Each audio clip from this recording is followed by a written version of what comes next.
Islam. It is with great pleasure and honor that I introduce a dynamic speaker who's going to lecture to us and going to inform us concerning the all great Moabite Moorish woman, the science of the number 9, the matriarch of the human family. I'm going to introduce to you without further delay Brother Taj Tarik Bey. Islam, thank you. Islam, Moors. Islam. First I want to open up, be casual and comfortable, but I want to bring a point up. In many areas of organization, you'll see us dealing with what we call family problems and social problems, economic problems, political problems, rights issues. Very often people talk to subject matters dealing with the symptoms. Rarely will they go to the cause, the root, because the root commands a change, not only with those that they're complaining about, but also with themselves. So we're going to deal today with the applied science of number 9, which is one of the most ancient lessons of civilization on the planet Earth. It deals with the matriarchy because that is the foundation of civilization, period, on the planet Earth. There's no such thing as ancient civilization when you talk about patriarchy. It's a fraud. We also know that when people go into so-called Asiatic African history, they will usually go into it with a patriarchal mind. Automatically, the mental is polarized because it's out of harmony with truth and with nature. In other words, like this. If you got a seed and you want to grow some crop, you throw it up in the air and have a balloon or something just holding there so it can get some air and it's going to give you some crop, or do you plant it in the earth? Plant it in the earth. Plant it in the earth. Why? Because the earth is a womb. And if you want anything to learn, to grow, to gestate, and to come to fruition in the physical form, it must have a womb.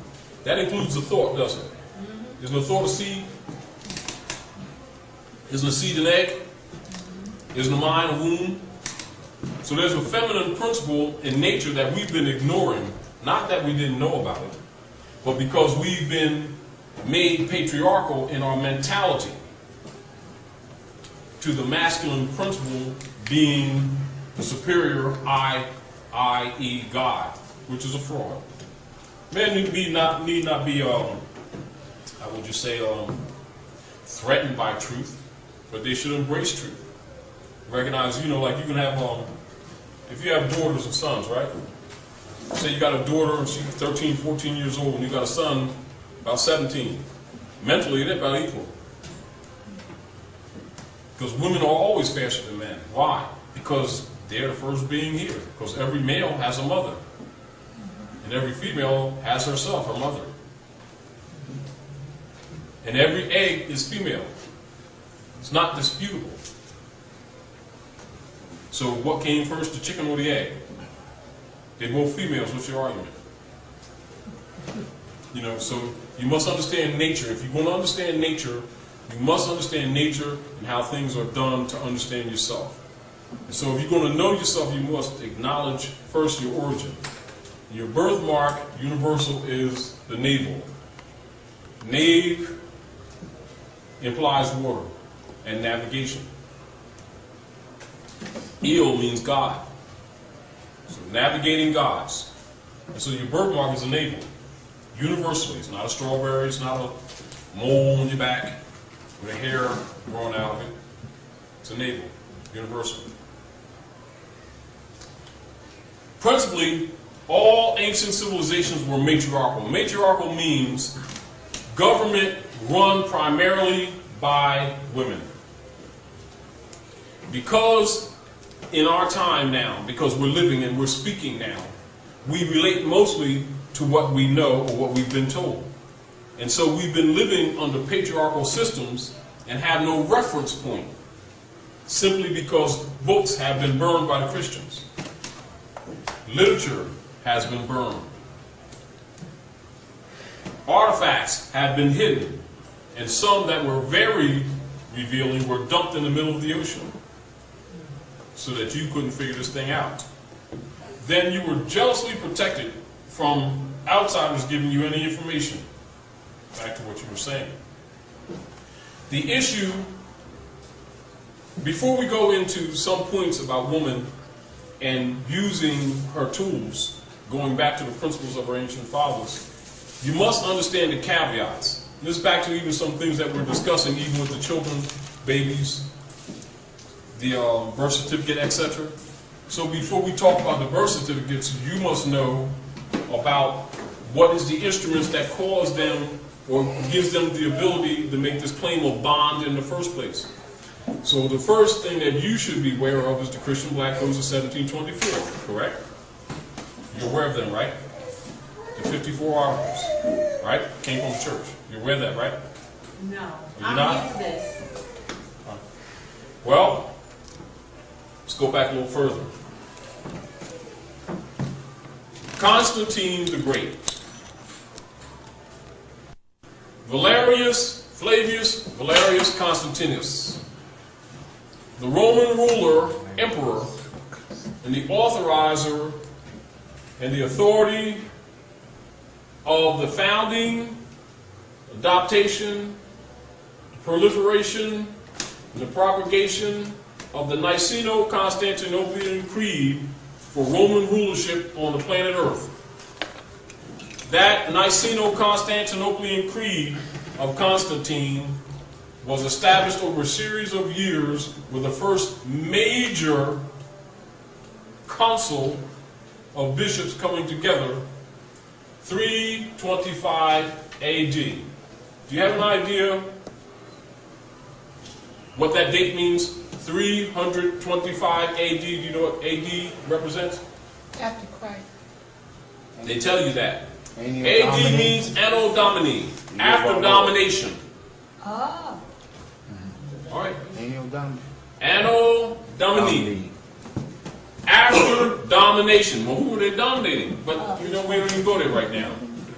What they tell you is after they lynched the Nazarene and started altering the records. So now the Niceno-Constantinopolitan Creed was drafted and established in its first form, not complete, 325 years after the Romans assassinated Yeshua ben Yosef, who they transliterated in the text as Jesus, after Zeus, the Roman god. And that name is translated into coarse Anglican language, Jesus, which is not the prophet's name, not the name his mother gave him, not the name he did his work in, not the name he went to the grave in. His name is Yahushua. People who do not understand Hebrew or the language, excuse me for a second, Islam. Now, you know that the average people out here are people, being sincere, think that Yeshua's name is Jesus, right? And they think, and a lot of them know it. All the preachers know it because they learned it when they get their ordination papers. Except most of them are Masons, so they take a blood oath of death not to reveal the secrets because the church will collapse. But they know his name is Yahshua, right? However, they will never confess it publicly because they're trading a few pieces of silver to keep our people enslaved for their Roman masters who ordained them. But they tell the people that God ordained them, implying the Creator God, though the state is their God. Right, now we're going to go back to that when we talk about the marriage license too. That's where their allegiance really are. And so the thing is, the illusion is, most of the people that you trust with your babies, with yourself, with your life, are actually the vampires. This is the darkness. This is the illusion. Because what you think is not. A lot of people you think is your enemy, what you think some of the Europeans are your enemy, some of them are your friends. Some of the people look like you that you trust is your enemy. So you must understand spirituality to really tell that. That's right. Although you may not trust those forms, every European is not your enemy. Islam. It is with great pleasure and honor that I introduce a dynamic speaker who's going to lecture to us and going to inform us concerning the all great Moabite Moorish woman, the science of the number 9, the matriarch of the human family. I'm going to introduce to you without further delay Brother Taj Tarik Bey. Islam, thank you. Islam. Moors. Islam. First I want to open up, be casual and comfortable, but I want to bring a point up. In many areas of organization, you'll see us dealing with what we call family problems and social problems, economic problems, political problems, rights issues. Very often people talk to subject matters dealing with the symptoms. Rarely will they go to the cause, the root, because the root commands a change, not only with those that they're complaining about, but also with themselves. So we're going to deal today with the applied science of the number 9, which is one of the most ancient lessons of civilization on the planet Earth. It deals with the matriarchy because that is the foundation of civilization, period, on the planet Earth. There's no such thing as ancient civilization when you talk about patriarchy. It's a fraud. We also know that when people go into so-called Asiatic African history, they will usually go into it with a patriarchal mind. Automatically, the mental is polarized because it's out of harmony with truth and with nature. In other words, like this. If you got a seed and you want to grow some crop, you throw it up in the air and have a balloon or something just holding in there so it can get some air and it's going to give you some crop, or do you plant it in the earth? Plant it in the earth. Plant it in the earth. Why? Because the earth is a womb. And if you want anything to learn, to grow, to gestate, and to come to fruition in the physical form, it must have a womb. That includes the thought, doesn't it? Isn't the thought a seed? Isn't the seed an egg? Isn't the mind a womb? So there's a feminine principle in nature that we've been ignoring, not that we didn't know about it, but because we've been made patriarchal in our mentality to the masculine principle being the superior I, i.e. God, which is a fraud. Men need not be, how would you say, threatened by truth, but they should embrace truth. Recognize, like you can have, if you have daughters and sons, right? Say you got a daughter and she's 13, 14 years old, and you got a son about 17. Mentally, they're about equal. Because women are always faster than men. Why? Because they're the first being here. Because every male has a mother.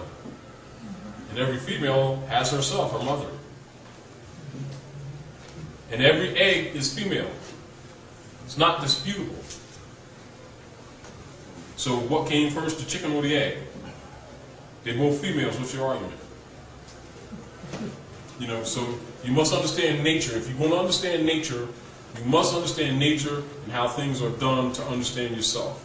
And so if you're going to know yourself, you must acknowledge first your origin. Your birthmark, universal, is the navel. Nave implies water and navigation. Il means God. So navigating gods. And so your birthmark is a navel. Universally. It's not a strawberry, it's not a mole on your back with a hair growing out of it. It's a navel. Universal. Principally, all ancient civilizations were matriarchal. Matriarchal means government run primarily by women. Because in our time now, because we're living and we're speaking now, we relate mostly to what we know or what we've been told. And so we've been living under patriarchal systems and have no reference point, simply because books have been burned by the Christians. Literature has been burned. Artifacts have been hidden, and some that were very revealing were dumped in the middle of the ocean so that you couldn't figure this thing out. Then you were jealously protected from outsiders giving you any information. Back to what you were saying. The issue, before we go into some points about woman and using her tools, going back to the principles of our ancient fathers, you must understand the caveats. This is back to even some things that we're discussing, even with the children, babies, the birth certificate, etc. So before we talk about the birth certificates, you must know about what is the instruments that cause them or gives them the ability to make this claim of bond in the first place. So the first thing that you should be aware of is the Christian Black Codes of 1724, correct? You're aware of them, right? The 54 articles, right? Came from the church. You're aware of that, right? No. You're not? I'm new to this. Well, let's go back a little further. Constantine the Great. Flavius Valerius Constantinus, the Roman ruler, emperor, and the authorizer and the authority of the founding, adoption, proliferation, and the propagation of the Niceno-Constantinopolitan Creed for Roman rulership on the planet Earth. That Niceno-Constantinopolitan Creed of Constantine was established over a series of years with the first major council of bishops coming together, 325 AD. Do you have an idea what that date means? 325 AD. Do you know what AD represents? After Christ. They tell you that. Anno AD Domini. means Anno Domini, after domination. Ah. All right. Anno Domini.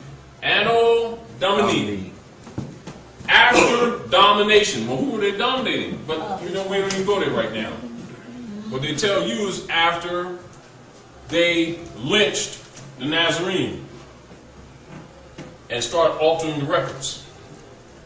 So now the Niceno-Constantinopolitan Creed was drafted and established in its first form, not complete, 325 years after the Romans assassinated Yeshua ben Yosef, who they transliterated in the text as Jesus, after Zeus, the Roman god. And that name is translated into coarse Anglican language, Jesus, which is not the prophet's name. Not the name his mother gave him, not the name he did his work in, not the name he went to the grave in. His name is Yahushua.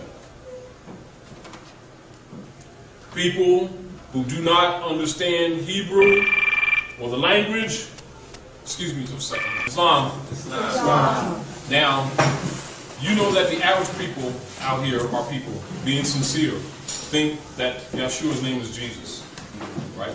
And they think, and a lot of them know it. All the preachers know it. They learn it when they get their ordination papers. Except most of them are Masons and they take a blood oath of death not to reveal the secrets because the church will collapse. But they know his name is Joshua, right? However, they will never confess it publicly because they're trading a few pieces of silver to keep our people enslaved for their Roman masters who ordained them. But they tell the people that God ordained them, implying the Creator God, though the state is their God. Right now, we're going to go back to that when we talk about the marriage license too. That's where their allegiance really are. And so the thing is, the illusion is, most of the people that you trust with your babies, with yourself, with your life, are actually the vampires. This is the darkness. This is the illusion. Because what you think is not. A lot of people you think is your enemy, what you think some of the Europeans are your enemies, some of them are your friends. Some of the people look like you that you trust is your enemy. So you must understand spirituality to really tell that. That's right. Although you may not trust those forms, every European is not your enemy. Adam is Aton, Eve is evolution. And Allah is woman herself, you. God of the planet. Now that's the truth. Now, though people can't handle that, it's only politically they can't handle that. But nature doesn't have any mercy on your ignorance. I bet you can't show me a man that's on this planet, including somebody called Adam, that don't have a belly button. So there's no debate. And he got 2 buttons up here that don't work. Ain't fed nothing. But they're there to remind him of his origin. And that does not lie, does it? No. Doesn't. However, believers will lie and say that's not so. You've never seen a man exist on this planet that got a chest that's totally smooth. He got inactive glands there. Don't feed, nothing. So you're going to talk about a God you can't see and don't recognize the brothers and sisters you see every day? Then you're a liar. And there's a price to pay for that. It's not because I said so or anyone else says so, because nature says so. And you mess with her, you got it coming. Because she doesn't play. And you can call her Allah, Yahweh, Jehovah, Parabrahms. Guess what? It's still all feminine. Messiah. Yeah, she come back even if she sends a son. It's still her. So you gotta really understand how this thing works. It may be uncomfortable because of what you thought you knew based on what somebody told you belief-wise. You understand what I'm saying? Now, you look at little sister there, right? This is fine. Look at little sister there. Right now, she has a nation right inside of her right now. She comes here with eggs already in her. And they're all female. Every last one of them. Male eggs do not exist in nature. Fact. See that throne? You see this throne? That's an egg. You see those signs around that throne? Around her crown? That's the 12 disciples, or the 12 signs, 12 constellations. See that crescent of the star? Is that 9 and that 13? 9 is the 9 cosmic months of man's birth. 13 is the cycle of the moon around the earth, while the earth revolves around the sun. And she cycles 13 times to bring a form here. Whether she brings it or not at the same time, that's the height of her spiritual connection to the cosmos. But religionists will call her dirty, to steal her power. If she knows herself, she knows that's when she's most spiritual. But whatever her state of mind is, so is the atmosphere out here, whether she brings a physical form or not. So therefore, if she's out of order, we're out of order. And we can't get in order until she's in order. Not that we can't make the effort. Don't misunderstand me. It's not an issue of not taking responsibility. It's an issue of understanding who God really is. God is a generic term. But when we talk about the Supreme, or the Allah, Allah is a feminine name. However, truth makes people uncomfortable because we have been steeped into a patriarchal system by the popes of Rome. All right. Now, the popes of Rome, you have what is known in the Roman emperor's table, the Franciscan Brotherhood, and it's a body or groups, just like you say, think tanks of Roman bishops, cardinals, etc. Whether you want to call them the Jesuits or others, irrespective. Their mission is to conquer the world. They murdered all the prophets. The blood of the prophets are on their hands. But they finally got you. Finally got you. They know that there's no way that they can rule the world without your cooperation.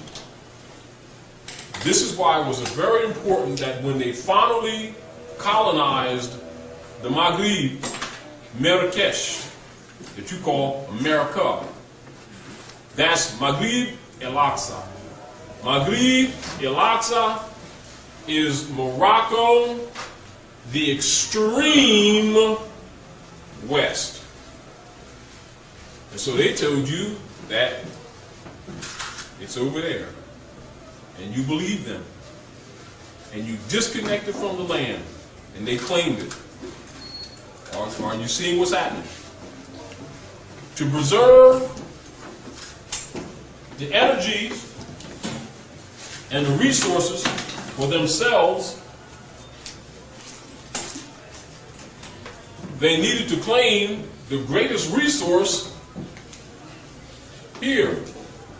So the general concept that they would give you in education is that the resources is gold and silver and all this commerce, right?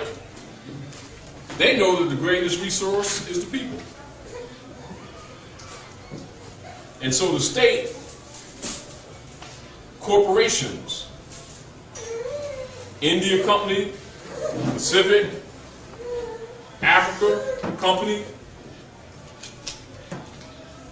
were all called companies until 1800s. This was late. This wasn't earlier, as they implied to you. It wasn't until really early into the mid-1800s that they start calling these corporations states. And then start claiming the lands, as you were talking about earlier. And so the people start thinking that the state is the land. States are private, imitation, artificial, corporate entities. Fictions on paper. So they could claim your child. It's important that if the dragon is waiting for that child to be born before they can devour it, if you're in your right mind, you can take them out of here. Do you understand? But if you're in your warped mind, all the dragon needs to do is wait for the child to be born, and then you deliver it.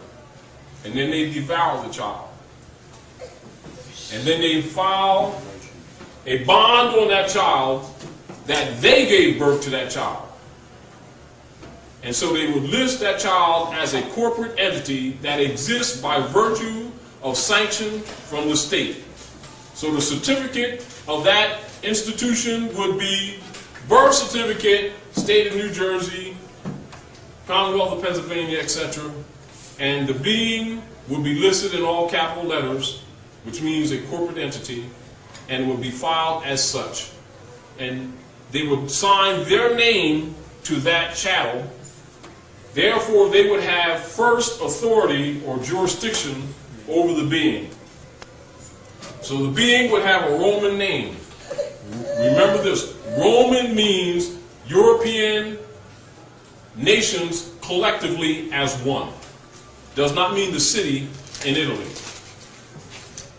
Romans means the Albion or the Gaelic, Gothic, Frankish part of the human family. The Franks.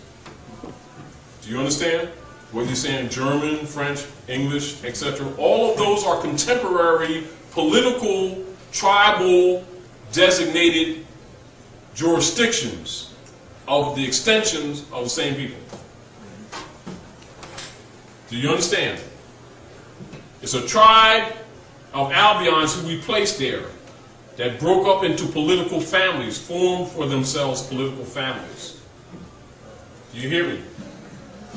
So don't get caught up in the fiction of thinking that a German and a Frenchman is different in the concept that you thought it was. The mission is still one. So ultimately, while they may have political arguments or political differences, ultimately everyone operates for the empire. Now do you understand colonialism? And why when they colonized Maghreb, they all agreed to oath to claim white party status. Because they could not be free white persons. Are you following me? They were not free white persons or called white persons until mid-1800s. So when you see documents that refer to Europeans as white people prior to 1800, it's fraud. It's a lie. It's made retroactive. No different than when you see these Moors referred to as black or Negro people made retroactive in history. It is a fraud that goes past early 1800s. Absolute fraud. Are you following me? Yes. For the Romans to rule in the Maghreb, they needed a code of rules of law because all of the Moors did not succumb or convert. Some of them fought, went into the mountains. Some of them went into the swamps. The Europeans start calling them different tribal names that are usually corruptions of ancient Algonquian names, like Cherokee, Blackfoot, Seminole, Nanaco, etc. They're all tribes of Moors. Now, for your information, so that we can clear this up, and this is another point too that I want to make, and brother, this is another point that I know your book is done. However, it might be good for you, since it's not totally published yet, that you might use this in a certain part because of your degrees that you got in what they call Indian studies. How did the Moors become called in North America Indians? Is it generally known amongst you? If anyone knows, raise your hand. Let me tell you. See this tassel here? Now mine's a little red, but it's originally black, and I've had a lot of these. Every time I buy one, they turn red. I don't know why. They do. All my tassels turn red, so I just stopped changing them. But the dye that is used to dye these tassels is called indigo. And it's from a berry that's found strictly in Morocco. Are you following me? Yeah. Also,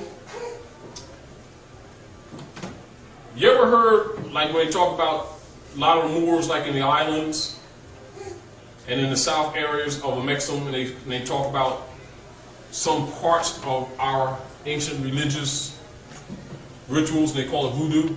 Yeah. You know where it come from? Do you know where it comes from? That's a miscorruption of a word. Hindu. Do you know where that comes from? It comes from Hindi. You know where that comes from? That comes from a place called Perrault. Do you know geographically where Perrault is? Perrault is just below Tianyi, that you call China. It's not China, it's Tianyi. Perrault is just below Tianyi, and you know it today as India.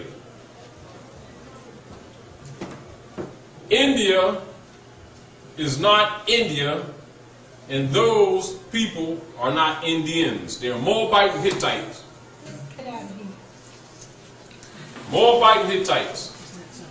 Three major dynasties made up that astrological Sanskrit powerful culture that you know in Perrault and Tibet, etc. area. Those dynasties are, and take your time so you can write this down, the Moorian dynasty,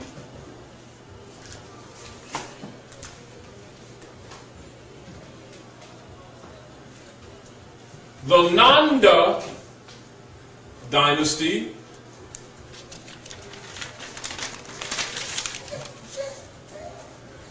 and the Gupta dynasty. All of those dynasties are ancient Moabite Moorish dynasties. And it is the Moors who named Peru Hindustan. And this is where the name for Peru become Hindustan. And that's a few thousand years ago. Now, Hindustan, due to corruption in European sociology, as Europeans have been conquering Asia and Africa, called them Hindis and Hindus, where the name Indian came from, which is a fiction. And if you think that what I just said to you is untrue, talk to a Hindustani on the line that I just talked to you and watch them confirm it. And some would be surprised that you knew. How did you find out? Also, you got to remember that the Moors controlled the spice trade, the gold, etc., etc., etc., because the Moors governed the planet, ruled the 7 continents and the 7 seas. Now, we're going to cut part of the history and just go to certain points that are you're familiar with, so that you can relate to what I'm saying. You know the story of Columbus? They tell you about Columbus sailed the ocean blue, the old deal. And after they defeated the Moors in 1492, Queen Isabella and King Ferdinand merged their kingdoms and funded his voyage to the west.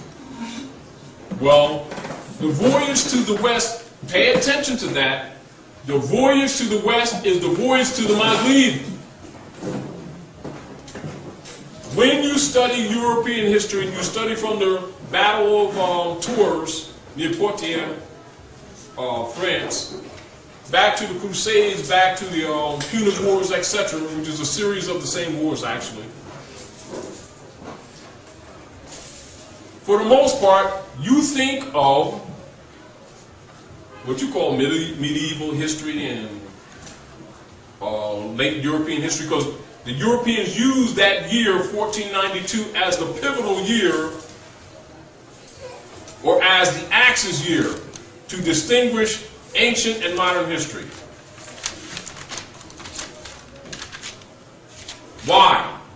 Because 1492 is the political year that is recognized as the final of the Moors, even though they weren't totally collapsed. That's the general year they used to recognize the fall of the ancient empires.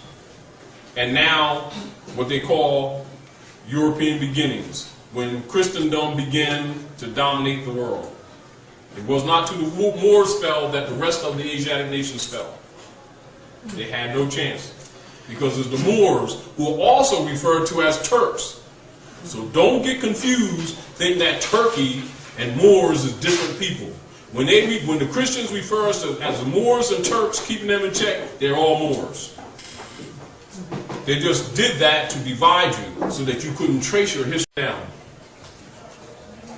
Charles the Hammer, his name is Charles Martel, M-A-R-T-E-L.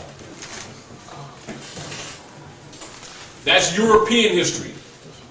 So you're going to go to European history also to get your history. Because understand, when you're dealing with Moorish history, you're dealing with world history. You're not dealing with the fiction of what they call black history restricted to some slave period in North America. Black history is strictly slave history, strictly. When you talk about civilization, you go to the Moors, because those are our forefathers before enslavement. That's when we ruled. Our people will talk about kings and queens, but they'll never go to the history in the right frame of mind. They will take the black and then retroactively attach it to the civilized world. It doesn't attach. It's two different statuses. When you say black to the civilized world, they know that those are slave products. People who are the products of chattel operations. Has nothing to do with sovereignty.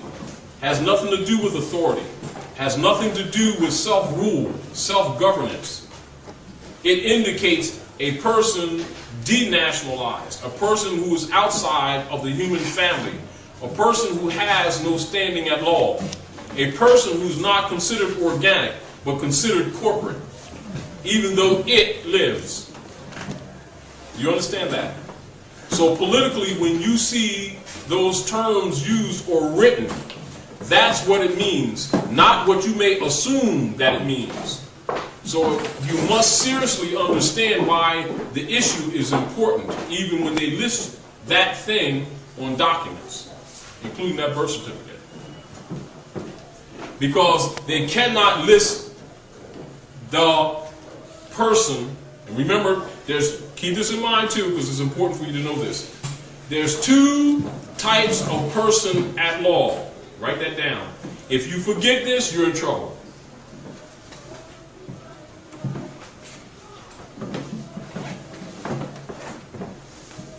If you forget this, you're in trouble. Two types of person at law. When you see, read, or hear from any legal perspective or process in government or history that says person, unless it says natural person, it means corporation or artificial person. Are we clear? This is important so that you know how to deal with documentation received and given. Are we clear? Because I don't want anyone to get past this. Can you repeat that again? There are two types of person at law. The word person, when given to you in legal jargon or in written form or documentation or in operations of government, it means automatically, in most instances, a corporation. You don't know that, not that you couldn't know it, because it's not taught to people. Because the U.S. corporation is a slave state, and they have a language to fit it. This is so that slaves don't rebel, because they don't know what's going on. No different than the average person didn't know that the birth certificate and the marriage certificates are bonds against them. You see what I'm saying to you? So just like you didn't know that, you also may not have known that the language that was given to you was designed for you to agree orally to your chattel enslavement through legal processes.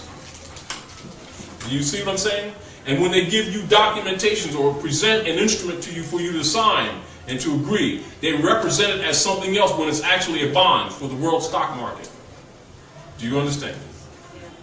Now, if they list your baby in the corporate status, they're not violating international law, are they? Technically. So basically that creates what is known legally a straw, or a man of straw. So you write that down, man of straw.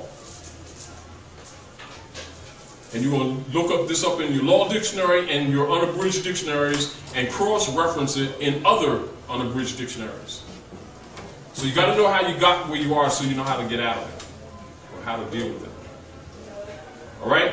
Are you following me? And if you don't understand, don't hesitate to say, because I want to make sure when you leave here you have some working information, not just hearing me run my big mouth. So do you understand that there's two types of person? What is the organic person? The natural person. What is the corporate person? Person. So when they say a person must, and you think it means you, then they trick you and you sign a contract, now you're bond. Now the law becomes the violation of the contract, and you thought it was the law. No, they're suing you for breach of contract. I understood what you just said. Person means automatically corporation, unless it specifies natural person. Yes. I got lost dealing with man of straw.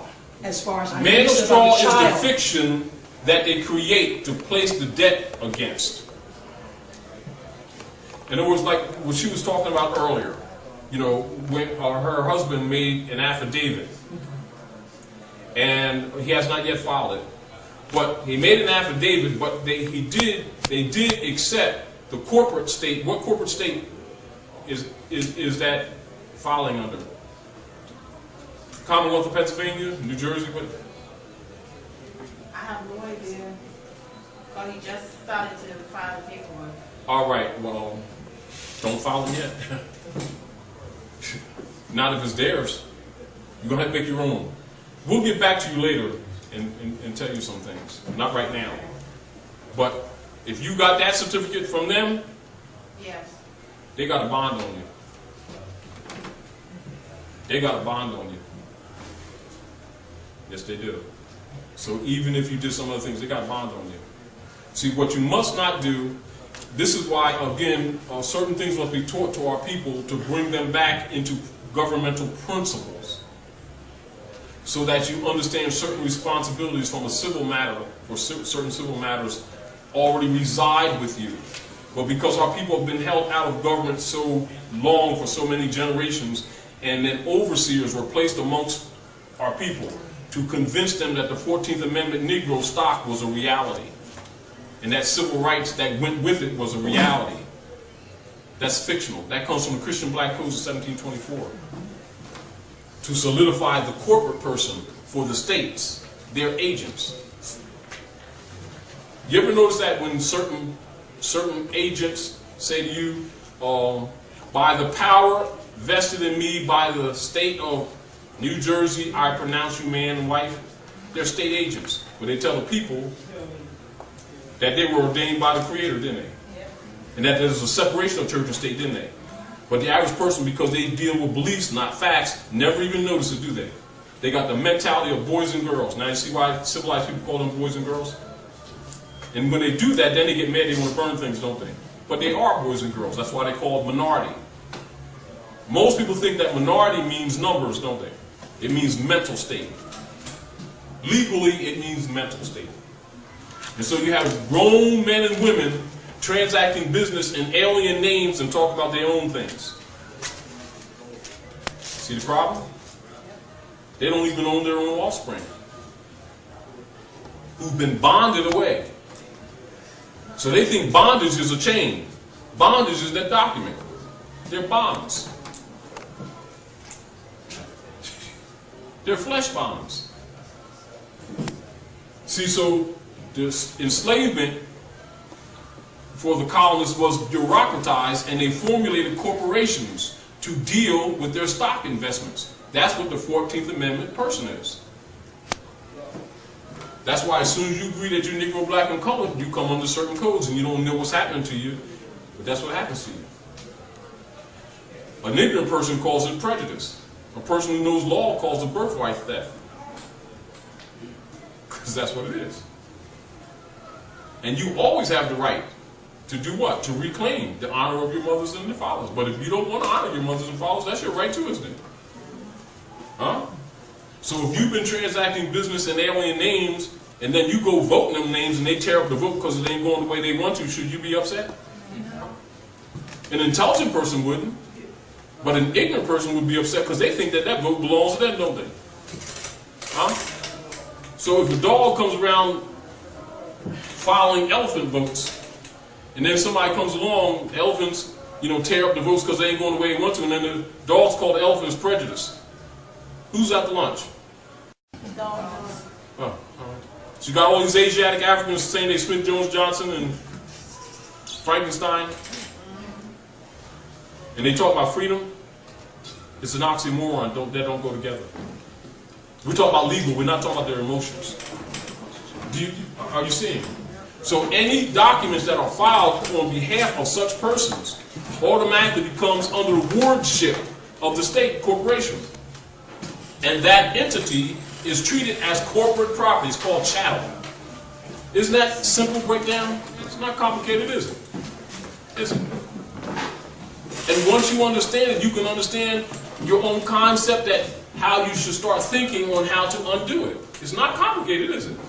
But if you don't look at it for what it actually is, it seems daunting. It may appear complicated when it's really not. It's just being yourself. It's because you can't transact business claiming to be someone else and not commit a fraud on your own part. And if you commit a fraud on your own part, you can't turn around and charge somebody else with a fraud and then sue them for it. You see the difficulty that so-called black people have getting reparations? I said so-called black people. Because it can't happen, because no such people exist on the planet Earth. If there's anybody on the planet Earth designated Negro, black, and color, it is already filed in the records of civilization as property of European families who colonized North America. And if you trace them, you can find a European name that they themselves will write and say it's them.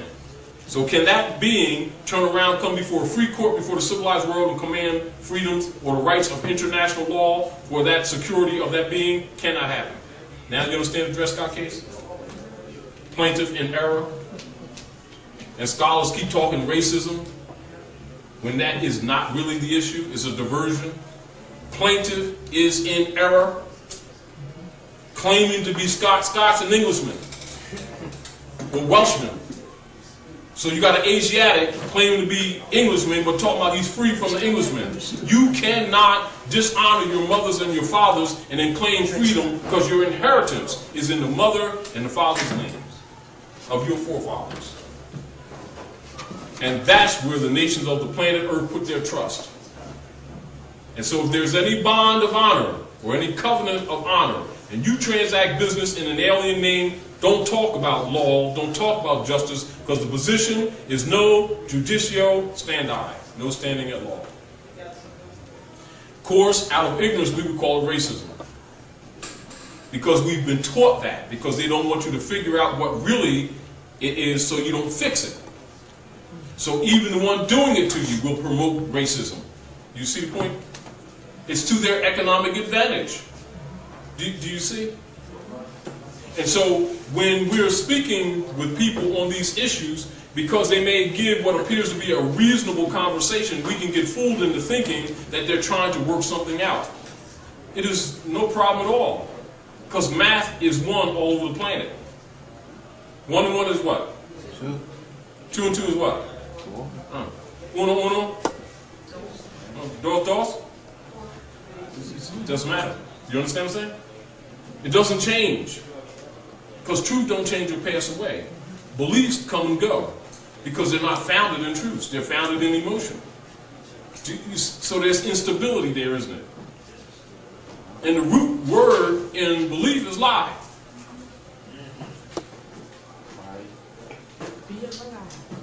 Do you understand? So when you deal with science and proper instruction, it has always been from ancient times to present that you begin with belief, because that's the state of mind of a child. It is not wrong. It's called evolution and development. And when you give a child something to look at, the child, because it has senses, sight, taste, smell, touching, and hearing, which are all sights. Collectively, it is a common sight that is called common sense, the highest science known to man. That science is used to gather information and to do what? Correlate that information into realities and confirmations. When you're in the first stages of development, it is not as sharp, although it is more pure. Not as sharp. So distinctions are less apt to be of issue. The child then just gathers. Just right now it's gathering. You see? And so because of that state of mind, we call it a minor. You following me?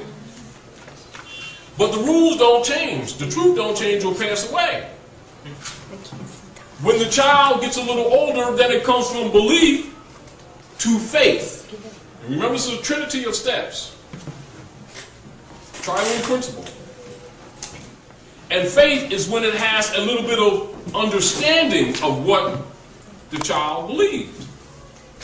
It can discern and distinguish certain things, although not yet mastered. Then the last step is fruition.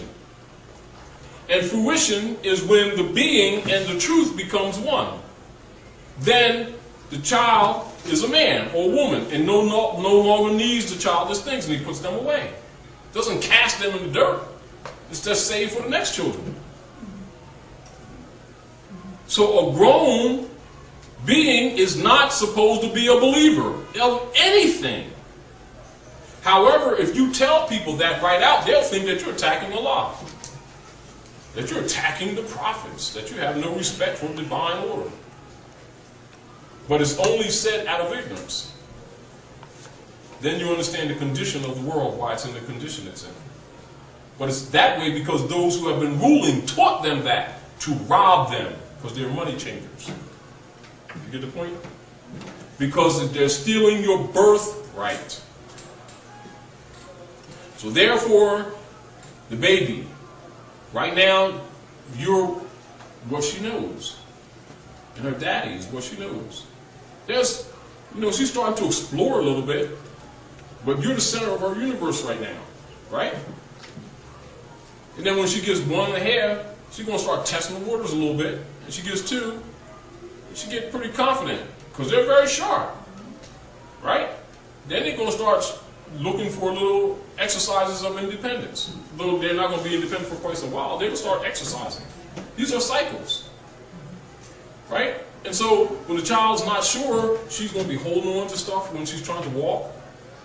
And while she's going to take a couple steps, bump her head a little bit, That's why she's going to be confident, and she'll start looking at longer distance and start getting herself together and run across the room, grab something, oh, got this.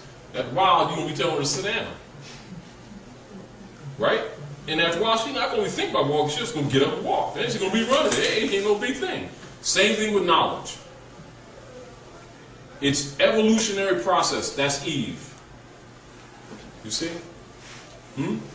So knowledge of the atmosphere, the knowledge of the planet, the knowledge of the energies, knowledge of the elements, and how they function together in relationship to your body, to yourself, and a knowledge of the chemical compound makeup of all of those energies that you call body salts, etc. That's religion, the study of that. And your relationship to the divine order. And everything else they've been giving people thereafter is a lie. That's why everybody's hating each other and shedding each other's blood for their idol gods that somebody gave them. Do you understand? Because every other living thing is your brother and sister. If you understand this thing properly. And then there is no debate. Not because you believe anything, because you stop being a little child. And someone doesn't come to you and say, well, sis, can you say your ABCs? And you go, let me see. A, B, C, D, E, F, G. And then you start getting a rhythm with it because you got it now, right? Well, I expect that of the baby when she's, 2, 3. But not of you. I want to see some sentences from you. You see the point? So when you're a child, you say, I think that God loves me. And they said, yes, Jesus loves you and Allah loves you and stuff like that. But when you're grown and someone's still playing that game with you, they're a charlatan and you're a dunce. However, most people don't recognize that because most honest people won't tell them to their face they're a dunce. Because if you're grown and still got to be convinced about a divine order or a love, then you're definitely not qualified to operate in a civilized world. Somebody need to have you on a leash. Of course, when they do that, we get insulted, don't we? You get the point? Huh?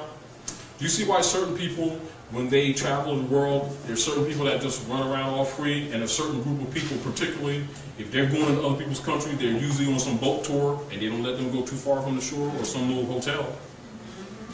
And they get insulted and called racism, don't they? But everybody in the civilized world knows that those such persons do not honor their mothers and fathers. And since they don't, you know they're dangerous to you. Because they'll sell you out for a few pieces of silver. Do you understand?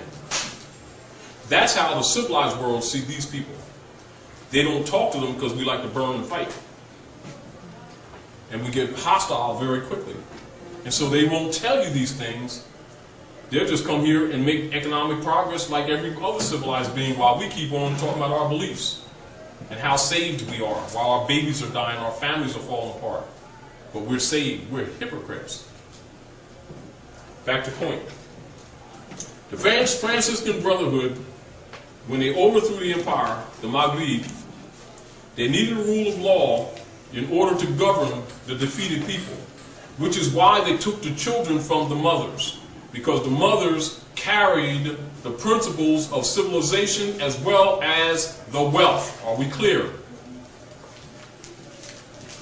Why do you see the tradition of women in the Asiatic and African countries always wearing bands of gold around the neck, around their arms, the jewelry, even in their turbans and their fezzes, etc., the jewelry?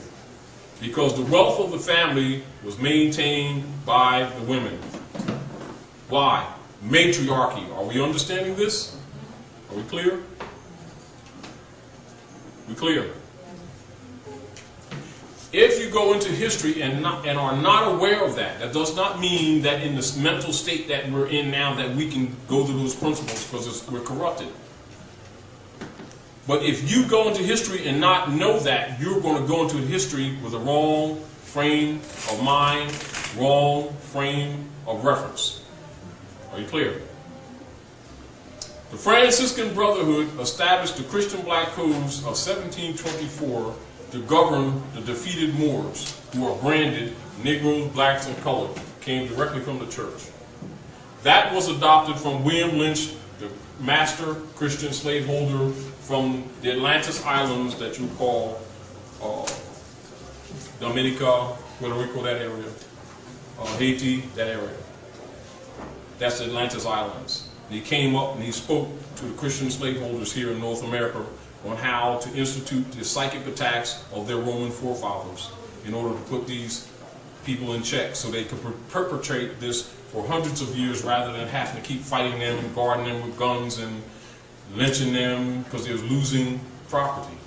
So they had to figure out a way for them to become zombie-like and to perpetuate this mentality themselves. So it was important to Christianize them. This is why our people go to church every Sunday. It's in the Black Codes. I don't have them here, and I don't want that to be the subject matter, but I'll show you the direct article. And all these Asiatics should be aware of what governs them, shouldn't they? Don't they always tell you they know Jesus? Don't they always tell you they know God? They know Allah, they know Moses? Don't they always tell you that? Don't they fill these houses every weekend and contribute to the tunes of millions of dollars? They don't even know the rules that govern them. You see the problem? Do you see the problem?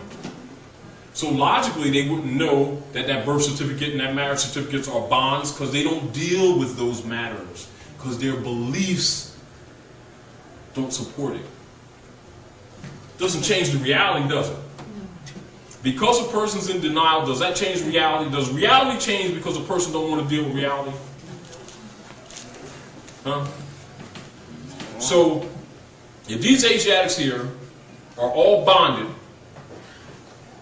and thereby have no rights,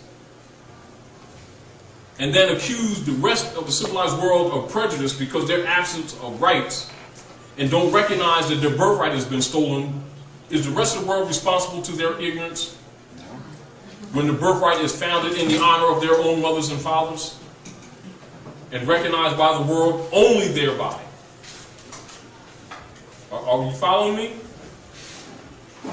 If you're a European slaveholder, Dutch master, and you've got these Asiatics in chattel bondage, and after 5, 6, 7 generations, they're still transacting business in your family names, would you not file a bond against them? Would you be wrong to?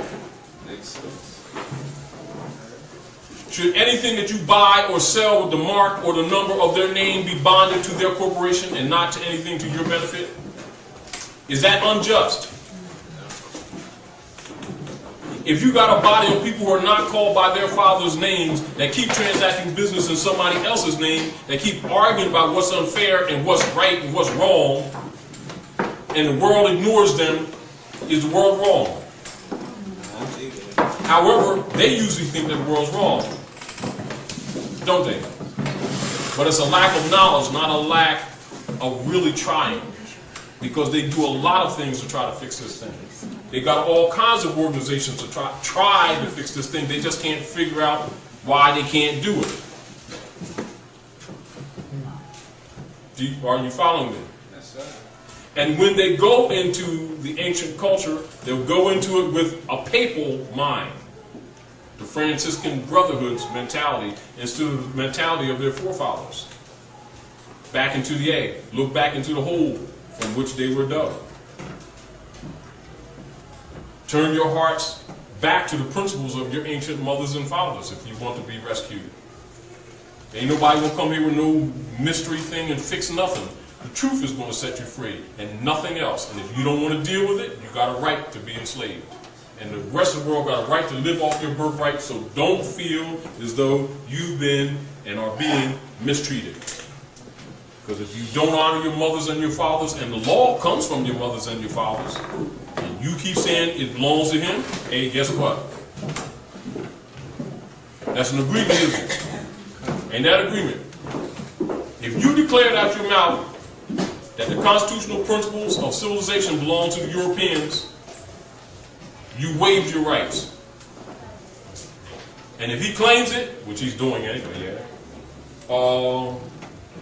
if I'm outside and I'm saying, man, I ain't into all this stuff, man, and I start, this stuff is weighing my pockets down, and I start throwing it down, what, people ain't supposed to walk past and pick it up? Okay. So if people willing to give up their birthright for a little welfare check or something else, or why should they be mad? They sell their birthright for a bowl of red pottage. Because that's what these people did. But they blame the rest of the world, don't they? Because they dishonor their mothers and their fathers. They claim that the Nazarene is a Roman. They put him on the walls as a Roman, knowing he had hair like lamb's wool, skin like burnished brass, just like that. They're the hypocrites. They're the liars. But they accuse the civilized world of mistreating them. That's us, don't we? And when everybody feels sorry for us, don't we? Huh? Well, guess what ain't gonna happen? However, to understand that is to understand why Noble Dwali set up the old Canaanite temple to nationalize the people. You understand the process. You understand why it was done. Meaning, it's not in a vacuum. It's a countermeasure to Roman activity in the Western Hemisphere. If the history is presented to you, nationalization makes sense. If nationalization is presented to you without a knowledge of law and history, it can, but doesn't necessarily come to you to be reasonable, for you to really understand why it was done. It must be taken out of the belief stage into the knowledge stage. So giving you the root cause and dismiss the symptoms, not that you dismiss them, but to explain them for what they are. And recognize if you fix the root, you ain't got to worry about the poison ivy riding up and down your house all the time.